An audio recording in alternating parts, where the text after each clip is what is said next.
قل بفضل الله وبرحمته فبذلك فليفرحوا هو خير مما يجمعون ان الذين آمنوا وعملوا الصالحات واخبتوا الى ربهم. یہ ہے آپ کی تھیم آیت.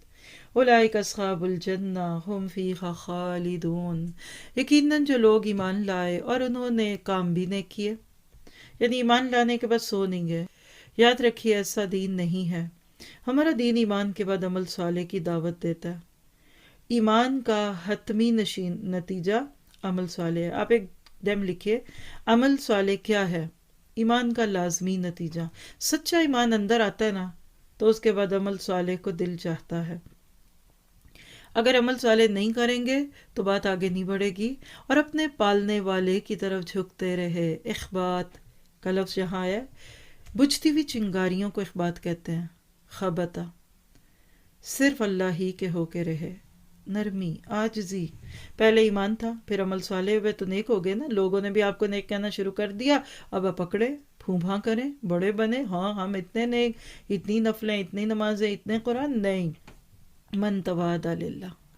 جھکتے جائیے. لوگ نیکیاں کر کے، لوگ گناہ کر کے نہ ڈریں، آپ نیکیاں کر کے بھی ڈریں.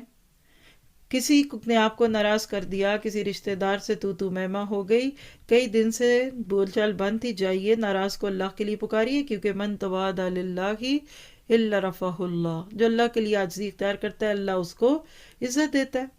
حضرت عمر فاروق اپنے بارے میں کہا کرتے تھے کہ کبھی میں سوچتا ہوں کہ میدان محشر میں اللہ تعالیٰ اعلان کرے گا آج میں نے کسی کو معاف نہیں کرنا، صرف ایک کو کروں گا. اور میرے دل میں آتا دیکھنا وہ میں ہوں گا. اور اس کا اپوزٹ بھی سوچتا ہوں کہ آج میں نے سب کو معاف کر دینا، کسی ایک کو نہیں کرنا. پھر بھی خوف یہ ہے کہ وہ میں ہوں. یہ ہے اخبات. اپنے اندر ہمبلنس لائیں، نیکیاں کر کے اکڑے نہیں. Before owner comes humility. اپنے آپ کو جتنا جھکاتے جائیں گے اچھا ہوگا. اور اس پہ بھی محاورہ لکھ لیجئے کہ سراہی سر نگوں کر ہو کے بھرا کرتی ہے پیمانہ. کچھ ایسی باتیں موجود ہیں تو اپنی نیکیوں پہ اکڑیے نہیں، ورنہ نیکیاں بدیوں میں بدل جائیں گی اور ہو سکتا ہے کہ پھر اللہ تعالیٰ مزید نیکیاں کرنے کی توفیق بھی نہ دے. تو لہٰذا جنت میں جانے کی قیمت یہی ہے کہ نیکیاں کرتے جائیے اور عاجز مزاج ہوتے جائیے. پھر وہ جنت میں رہیں گے جہاں ہمیشہ رہنا ہے. تو ہم سے مطلوب کیا ہے؟ پہلے ایمان، پھر عمل صالح اور پھر اخبات. سوال پیدا ہوتا ہے کہ مخبت کون ہوتا ہے؟ یعنی اخبات سے اسم فاعل مخبت. تو دیکھیے گا ان آیات کی روشنی میں نمبر 1، اور یہ آپ نے میں نے سیلف انالیسس کرنا ہے. چیک کیجئے گا کہ مخبت ہوں. اللہ کے حکموں کے آگے بچھا ہوا، بچ جاتا ہے. وہ کہتا ہے 7 بسم اللہ، 100 بسم اللہ. میں اپنے اللہ کا حکم خوشی سے مانتا ہوں. پھر عاجز ہوتا ہے، جھکا ہوا ہوتا ہے، ڈاؤن ٹو ارتھ، ہمبل. اور بھی کوئی کام ہو تو بتائیے گا. جی یہ تو میری خوش قسمتی ہے کہ آپ نے مجھے موقع دیا. یہ جملے بولیے اللہ کا کام کر کے، پھر آپ مخبت ہوں گے. نیکیاں اور گناہ دونوں کر کے ڈرنے والا. اس کو تو سن کے چومنے کو دل کرتا ہے. نیکیاں کر کے بھی ڈریے، گناہ کر کے بھی ڈریے. کس بات پہ؟ کہ نیکیاں قبول نہ ہوئیں تو کیا ہوگا. کیونکہ وہ جملہ یاد کیجئے جو پہلے پارے کے آخر میں تھا کہ اصل چیز قابلیت نہیں، قبولیت ہے. آپ کتنے بھی قابل ہیں لیکن آپ کو قبول کوئی نہیں کر رہا، اور اس میں بہت سارے پرابلمز ہوتے ہیں. ناراضگی بھی ہے، آپ کا بیہیویئر پرابلم بھی ہے.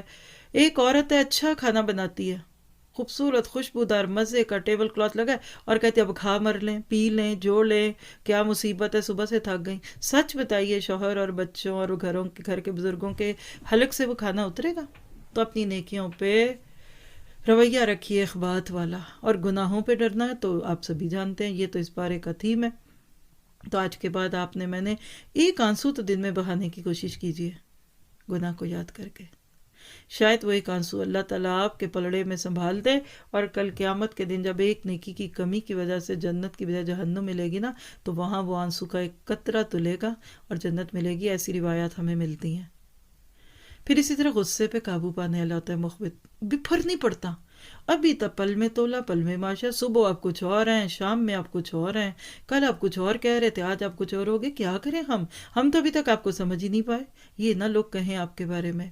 پھر اسی طرح اللہ کی بات کو سن کر اپنی آوازیں دبانے والا. اس کو ہم پڑھیں گے انشاءاللہ سورۃ حجرات میں کہ لا ترفعوا اصواتکم، آوازیں اونچی نہ رکھیے. اللہ کی بات آ گئی تو معاشرہ، خاندان، برادری، سب کی آوازیں نیچی انشاءاللہ.